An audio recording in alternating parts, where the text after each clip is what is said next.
Hello, Deep Mindfulness Collective. My name is Janusz, and this is the Joy of Being AliveStream. Welcome, welcome, welcome. So nice to have you here. I'm just looking around for my headphones so I can hear what the heck is happening. Apparently I'm wearing them, so how about that? So welcome, folks. It's so nice to be here with you. Let me know where you're coming from in the chat. We have our new live in Brooklyn little logo here, so that's fun. Where are you coming from? Where are you joining us from? If you're a regular here, say what's up to the new folks. If you're new here, it'd be lovely to say hi and meet you. Now I can hear myself. There's the sound of human audio. Okay, great. Wonderful. Let me know if there's any technical challenges arising. Hello, it's Lewis from the UK. Welcome. Let me know if everything sounds okay, if everything is fun. Avery, welcome back. Good to see you again. Yeah, so what's going on for folks? How is your day? How is your life? How have you been since yesterday? We've been practicing on the inner system. See, hear, feel, in. So how's your inner life been? What's been going on? Excited because today we're going to be doing some feel practice, emotion practice, and focusing in particular, doing a little bit of triggering practice to detect some detailed emotion.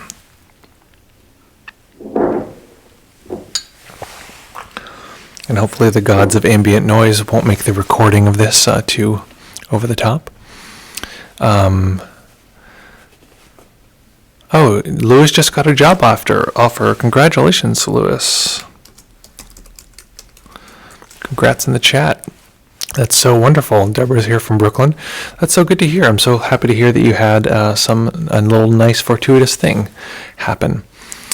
If anyone else had any nice little triumphs, I'd love to hear about that too. It's always nice to hear about what's been happening in people's day. I've been having some good therapy lately. That's been what's happening with me.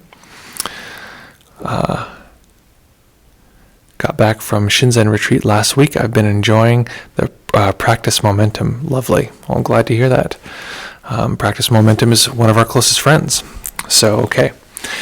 We're going to be practicing today around feel, and in particular, well, I won't get into it. I'll let it be a surprise. We're going to be doing a little bit of trigger practice, letting the mind be our friend, help us support the experience of emotion, and help explore the experience of discovery of emotion. So something that I think is interesting is that the two major I actually haven't thought about this in 3 parts yet, but the 2 major sort of innovations of modern meditation come from Burma, both of them, from Sayadaw, not Ledi Sayadaw, his disciple Mahasi Sayadaw, and U Ba Khin. So both of these folks used something that was already there. I'm going to cough, pardon me.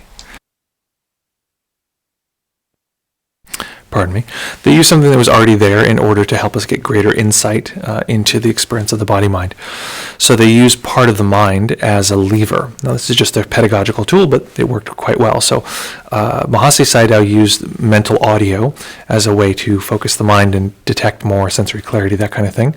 And U Ba Khin used mental visual, the location of where the mind might be at any given point, a body scan in this case, to note detail physically in the body. So both of these are using the see and the feel, the see and the hear aspect of the mind in order to help move practice forward. What we're going to be doing today is going to be using the see, hear, and feel aspects of the mind in order to amplify and experience emotion in the body, and then by that getting clarity on how emotion forms, how it deforms, and watching from there. So that's the general premise. Let's see here. So we're going to be practicing in stillness, so finding a way to hold the body still for the duration of this sit. If you are practicing in motion, feeling free to just make adjustments wherever you need to.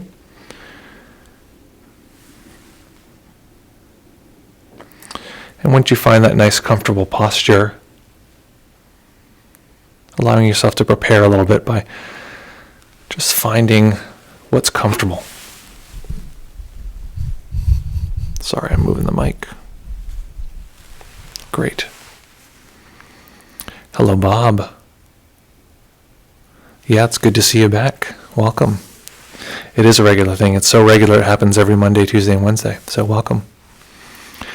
Okay, so when you're ready, finding that nice comfortable position, and just gently closing the eyes.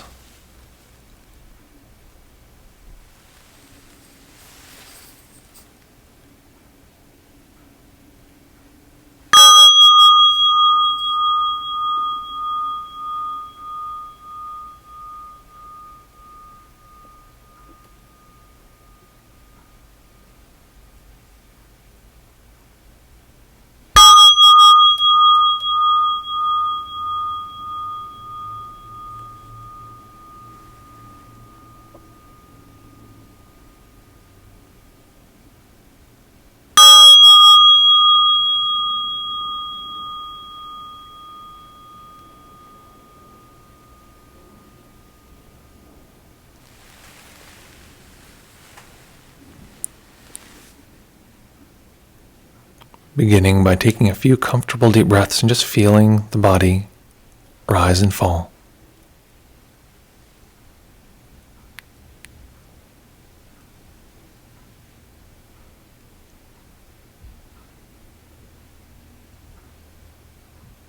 We'll begin by sweeping through the body to be sure we're not holding any undue tension. So starting at the top of the head, relax the brow. Relax the muscles behind the eyes. Allow the face to go smooth.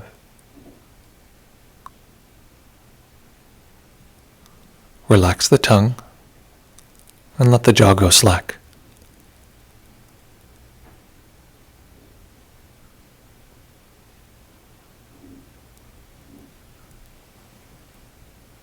Relax the neck and the shoulders.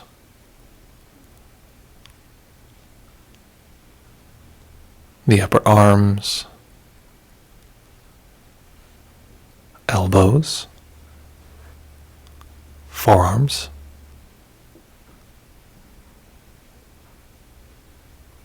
wrists, and relaxing the hands.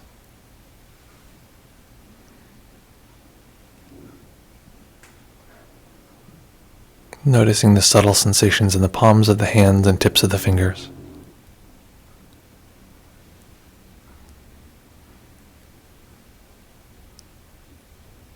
letting go of any attempt to control the breath, just letting the body breathe as it will. Noticing the natural tightening and relaxing of the upper chest and upper back as the breath comes and goes.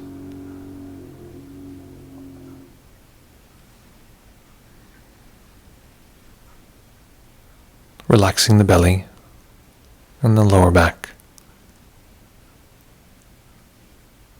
Relaxing the hips and the upper legs.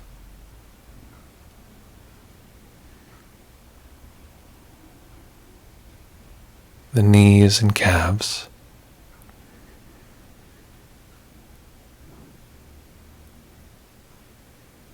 The Achilles, the ankles, and relaxing the feet.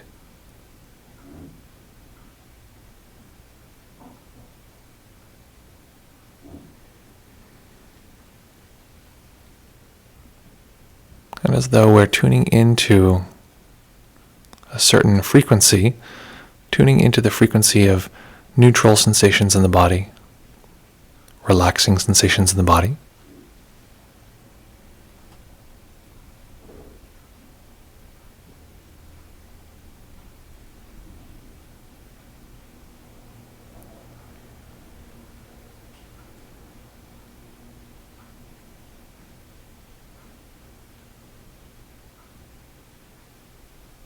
And beginning to locate these sensations in relationship to the breath.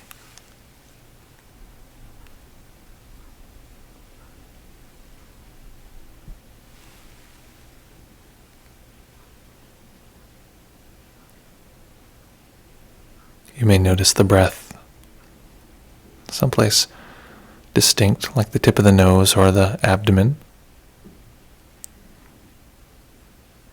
But looking for the subtle sensations at the edges of these centers.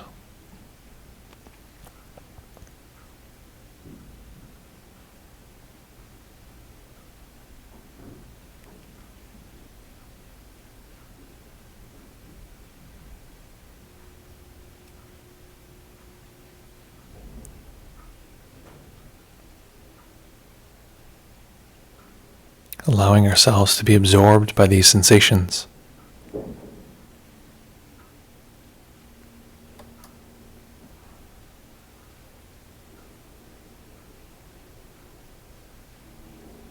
Often distraction comes in the form of the mind thinking what we're paying attention to isn't so important.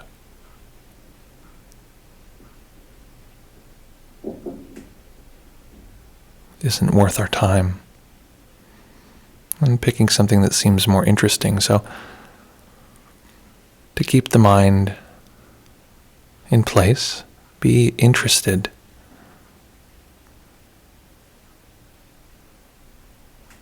Be fascinated.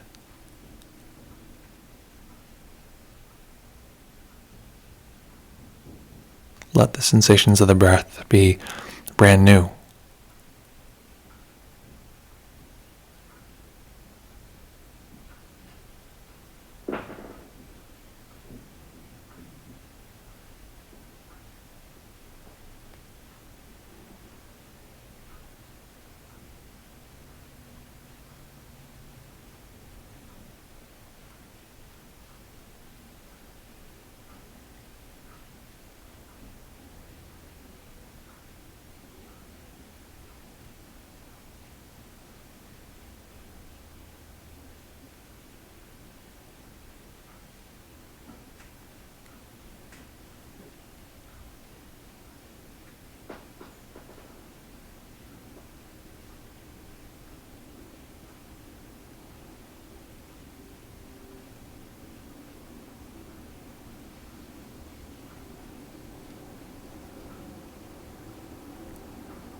over and over again, just letting the process begin.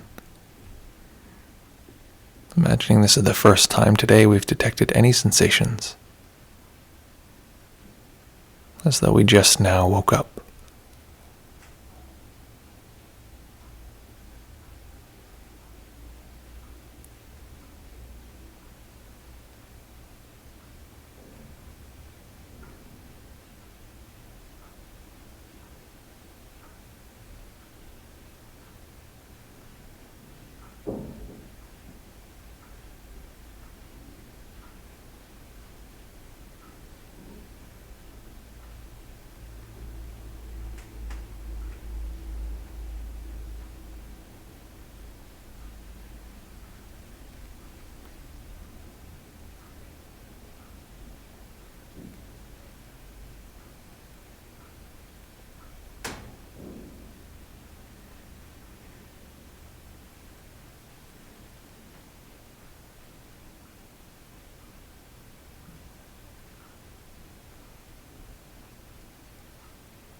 If it's supportive, you can use a breath counting strategy.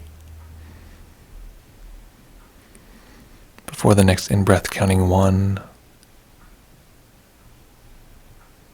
following the sensations of the in and out breath very carefully. Before the next in-breath, saying 2, and continuing in this way up to 10, and then backwards down from 9 to 1.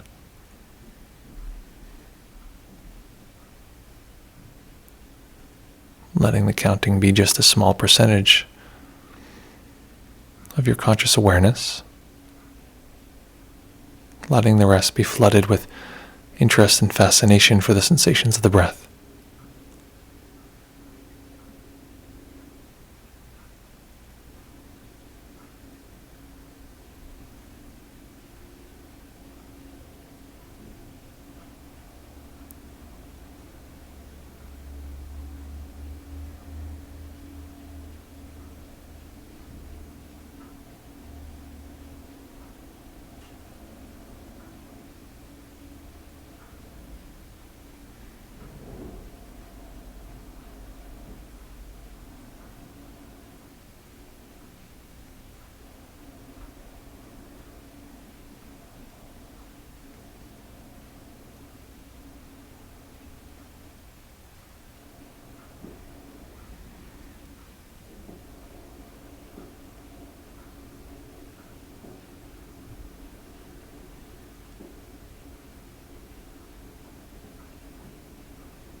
And whatever tools you have, seeing if you can align these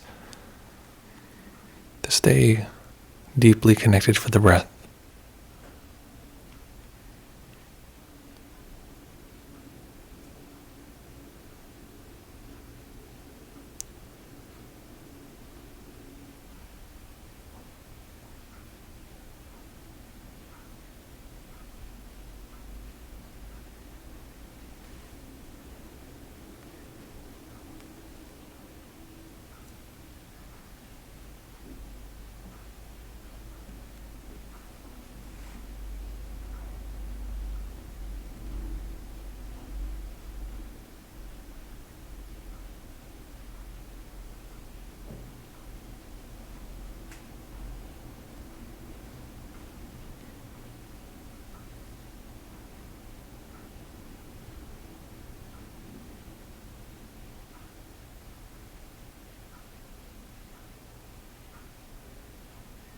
Making a shift to detecting any restful sensations in the body, any neutral sensations. And at this stage, most of our experience should be restful or neutral.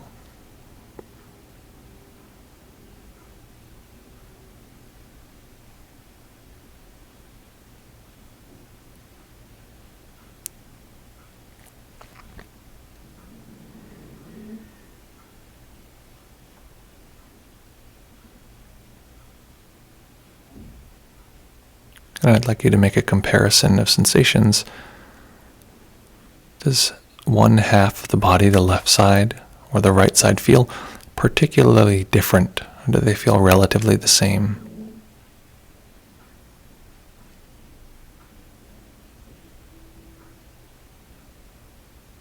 And for the most part, we're likely to detect that they're relatively the same. Sometimes there's a difference in temperature.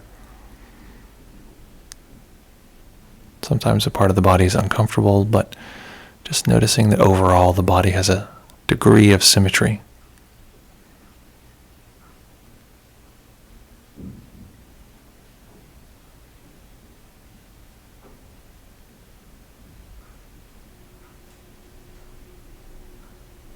So I'd like you to pick one side of the body, either the left or the right.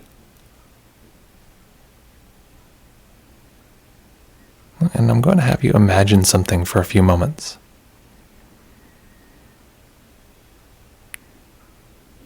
I'd like you to imagine something quite adorable and maybe a little silly. Maybe it's some animal with big eyes, or maybe children.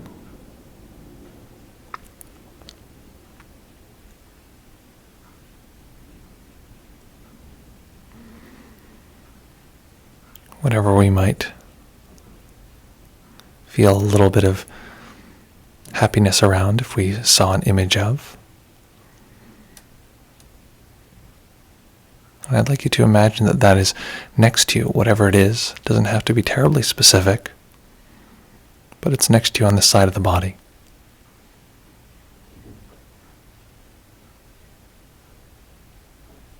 And so we're going to be cultivating this sense that this is occurring next to us. So seeing the silly, excited activity. Maybe there's several of these little creatures, whatever they are, scampering and being silly.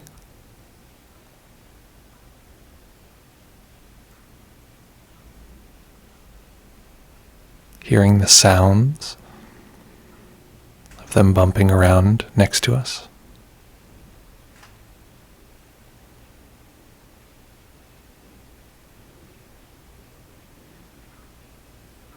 Feeling the occasional bump into our body as the activity increases in intensity.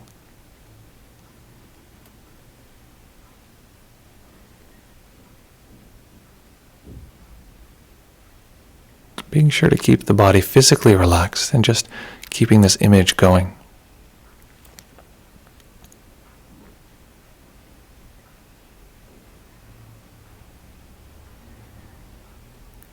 For some people, it can feel natural to add a subtle smile. This can help amplify the experience. And again, we're not trying to have perfect equanimity. We're allowing ourselves to be affected. This slightly funny and adorable experience that's happening next to us seems to be increasing in intensity.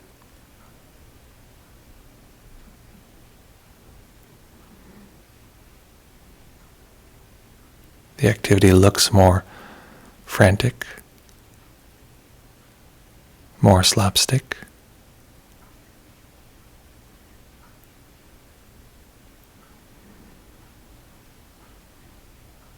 The sounds are funnier, stranger, more frequent.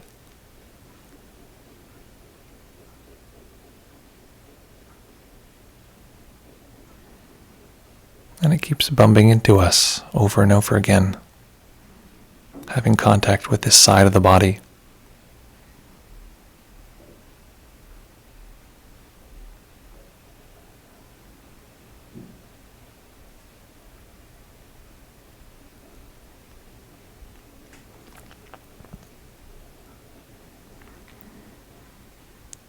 So adding whatever you need to move this experience towards a crescendo.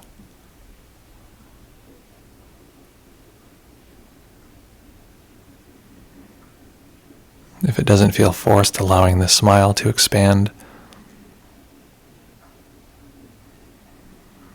Really feeling the sensations bump into you. Maybe the scene next to you is getting larger. Still remaining silly, excited, humorous.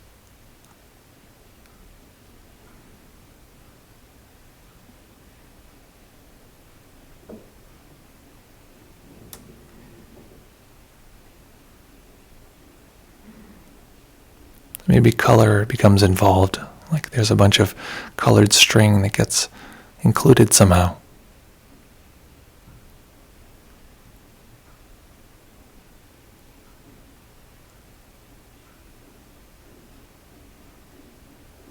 And now the frantic activity, all this movement, is fully pressed against the body.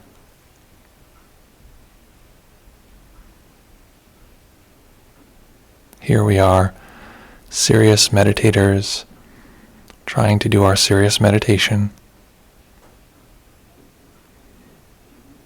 And this crazy thing is completely taking over next door.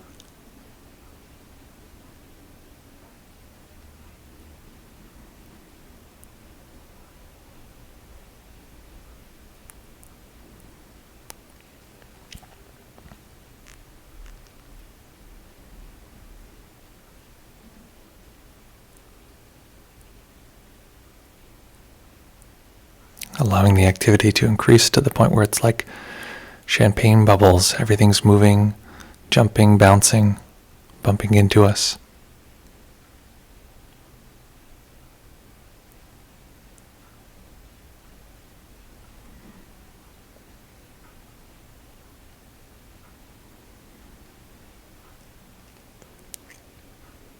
Bringing it to a complete crescendo. More intense than you even imagined was possible.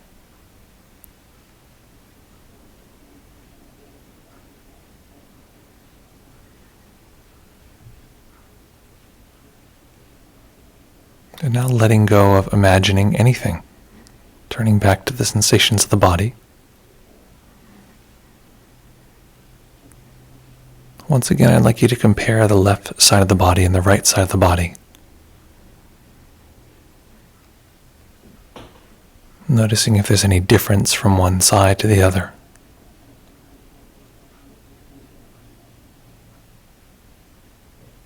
And there may be no difference, but looking at the experience of the left arm and the right arm, the left side of the face and the right side of the face, left and right leg.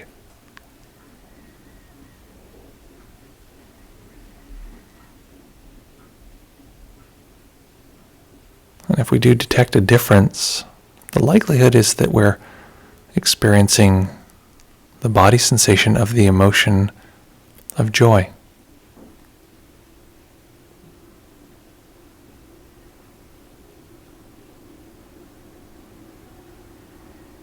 So exploring where this is occurring in the body.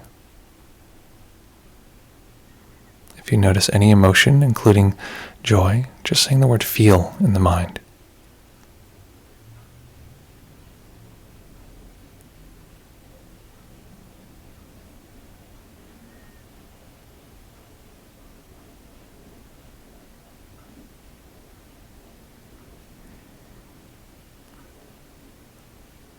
Noticing if it's intense in some places more than others.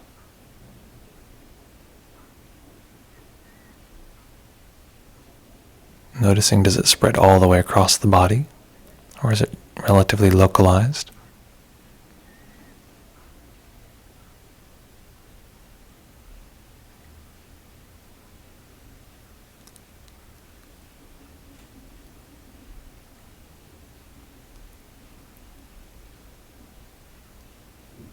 Noticing if there's other emotion overlapping this experience.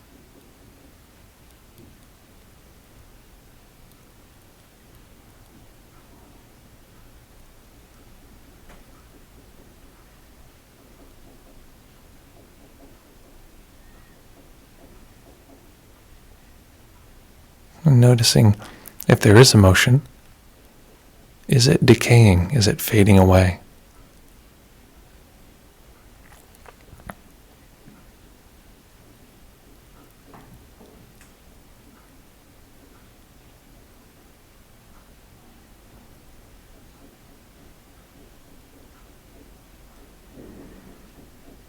If we notice any emotion, simply labeling this as feel. If we don't notice emotion, we can label this as rest. Neither is better. Just exploring.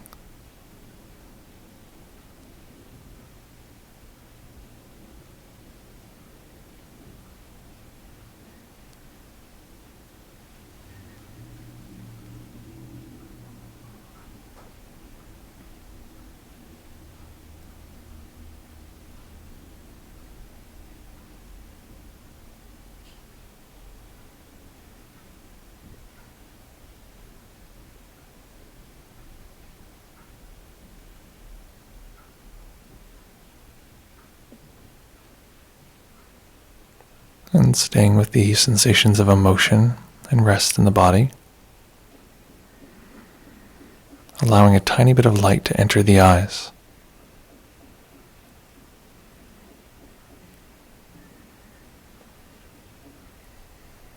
And eventually allowing the eyes to settle on one point as they fully open.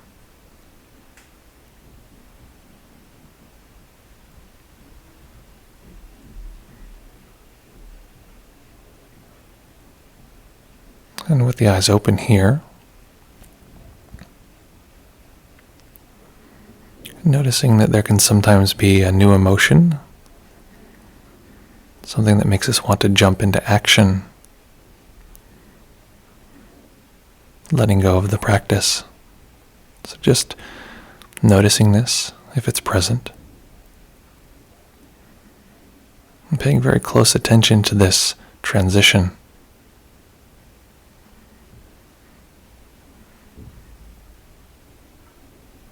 We'll end the practice when the bell goes silent. And simply noticing how much this moment is like our everyday lives.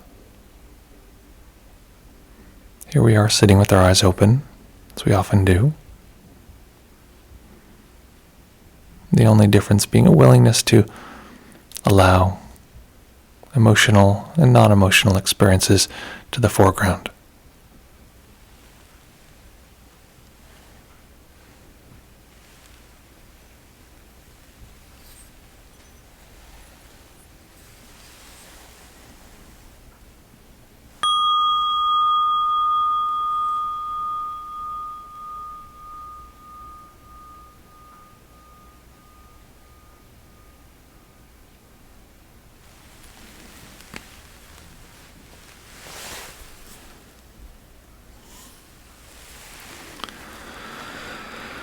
Okay.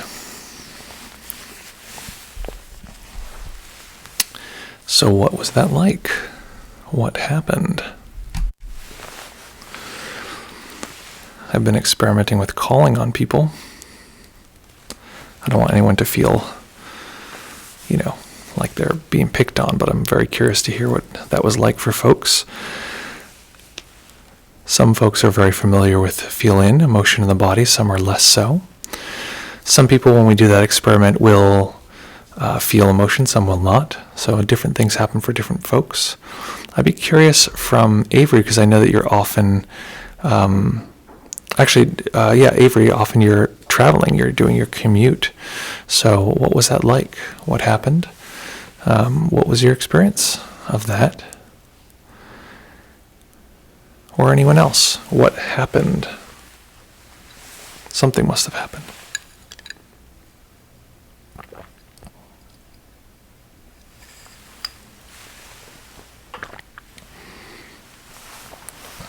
Well, as people are typing, we'll just talk a little bit about what's been going on with me. So we're preparing for this wedding, which is fun and exciting and fascinating and scary. The marriage part is not scary for me. The marriage part actually seems like it would be a lot of fun. I'm very excited to be married to Rakhel. I feel like very lucky.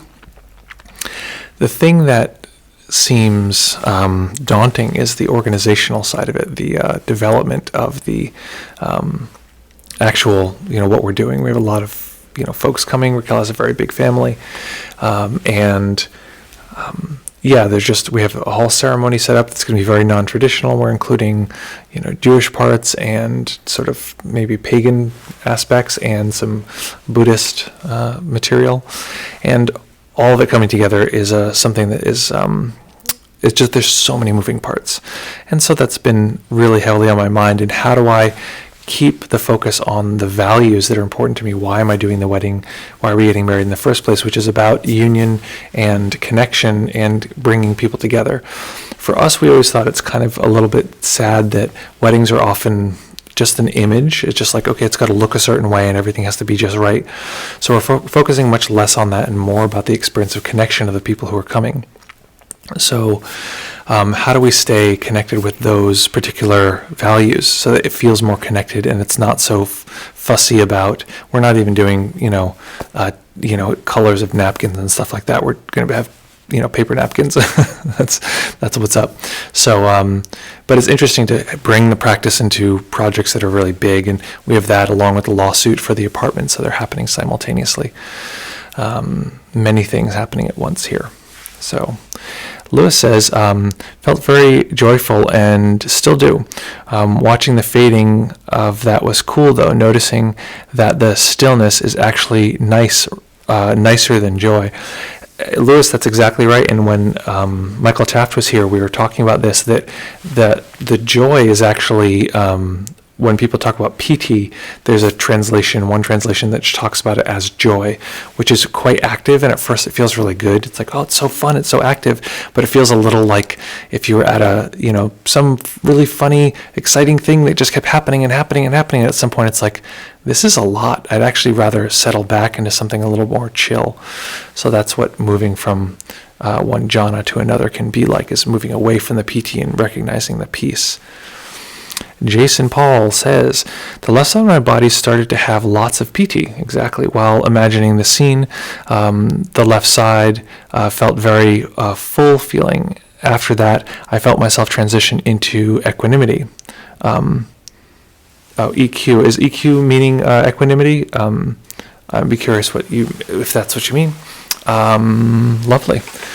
That's exactly it. The joy is a great way for people to detect PT, because it's it's so sort of bubbly and joyous in that way. And I like the imagery of whatever it is just sort of happening very rapidly, and the system just responds. What I think is also interesting is maybe right now you can still detect some of the emotion in the body, and it's helpful to know that the system will have overlapping emotions over long periods of time. So something I've been trying to stop doing is watching, there's a show I started watching, I don't know, somebody recommended it.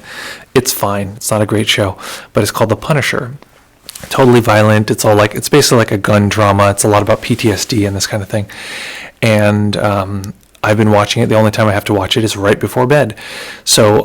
And I've noticed my dreams are about gunfights and not very pleasant. So just noticing the cause and effect relationship between the actions we take, the skillfulness, the decisions we're making, and how those affect our lives is actually a huge place of insight. Just to notice, okay, we just produced joy. Not that we're supposed to be full of joy all the time, or not that joy is a better emotion than another emotion. From a strictly Buddhist perspective, all emotion is radically neutral. But we produced some imagery. That imagery, in a sense, produced this emotional experience. We weren't trying to produce joy or PT in the body, but it happens for some it doesn't. But it happens, and then we stop imagining the image, but it stays there, and we can detect that through the different sides of the body having different reactions. And of course, some people, when asked to produce an emotion, produce a total opposite emotion. Maybe sadness arose, or grief, or any of these things. So just noticing that these things may or may not be arising, noticing how they're causing and affecting each other, unfolding into what we experience as a solid sense of self and world. Sometimes when I begin a meditation, I'll say, what we're experiencing right now is the momentum of all of the previous moments, which is the other term for that is either karma or dependent origination. So this current moment is the aggregate of our entire lives, set of decisions, things that we didn't have control over, and the systems themselves interacting and rhyming with each other. So I realize I'm going to have to jump because I have a one-on-one student coming up pretty soon, but I'll say as our parting message, and I talked a little bit about this yesterday, is that our current, if we want to know what a bunch of senses overlapping to create a solid sense of self in the world is, we just can look at the present moment and recognize that this is a kind of, does anyone know the metaphor, the Greek description of, what is it called, the spheres of the heavens, the seven spheres? If you don't know, the premise was that people believed that the stars were suspended on glass, or this was sort of a theory. I'm not sure how seriously people took this, but this is the idea. And they were all these different spheres were rotating around each other, and that's how we got rotation of stars and that kind of thing.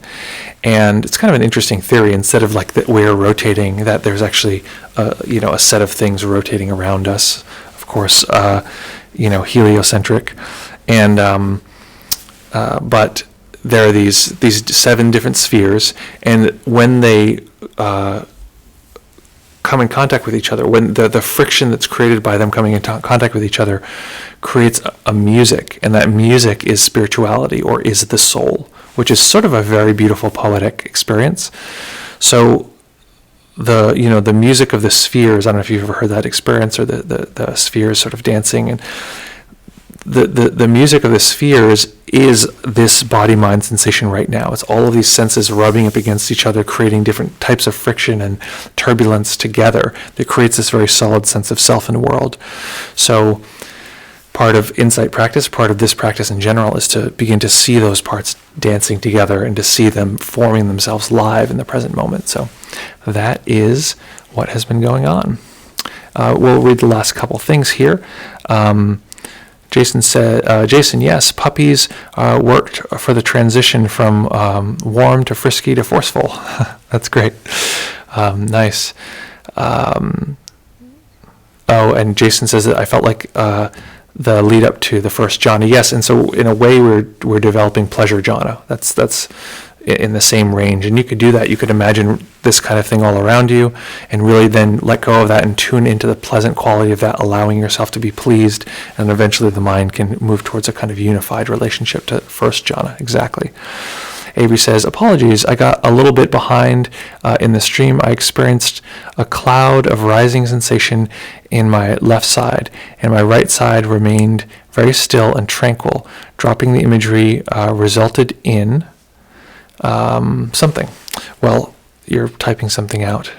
Resulted in both sides equalizing quite quickly. Okay, so that's great to notice that each person and each type of emotion will have different levels of response in terms of how they react and respond and jump back and forth.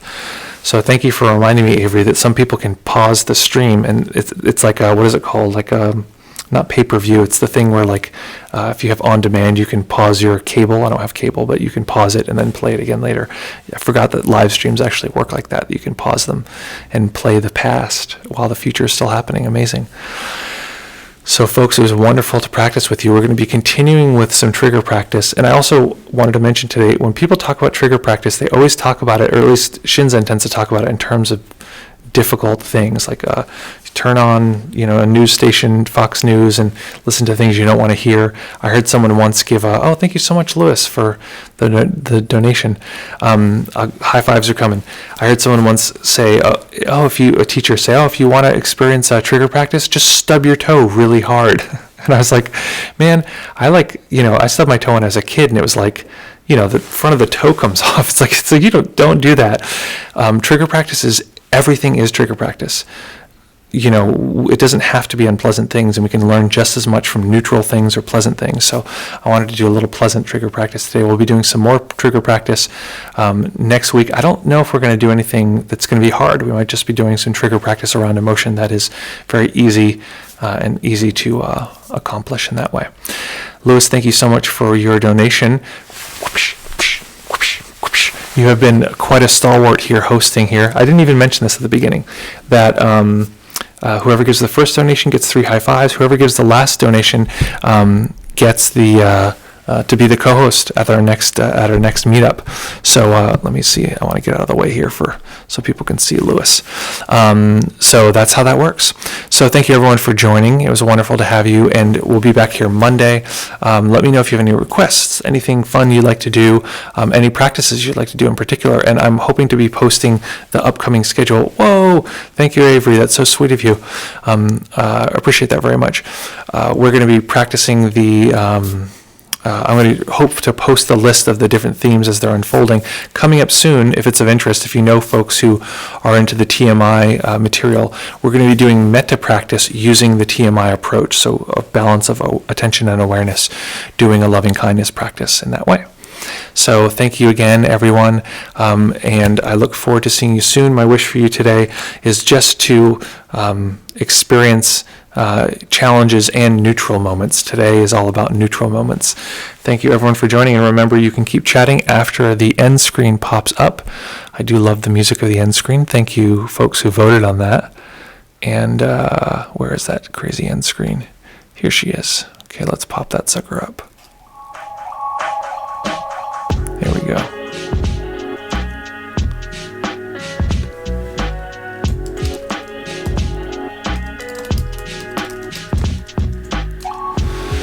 Thanks, everyone. Thanks, Jason and Lewis, Avery.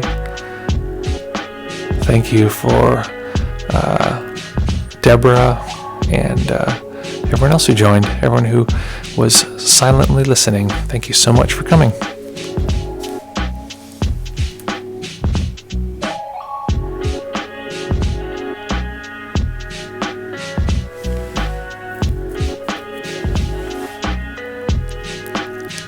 Yeah, stoked about the job front. It's so great.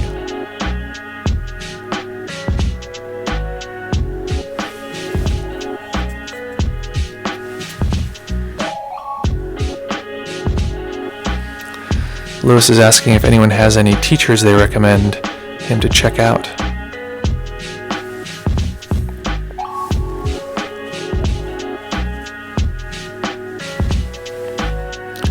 I can recommend someone named U Tejaniya. You can spell it phonetically. It's U space Tejanaya, U Tejaniya.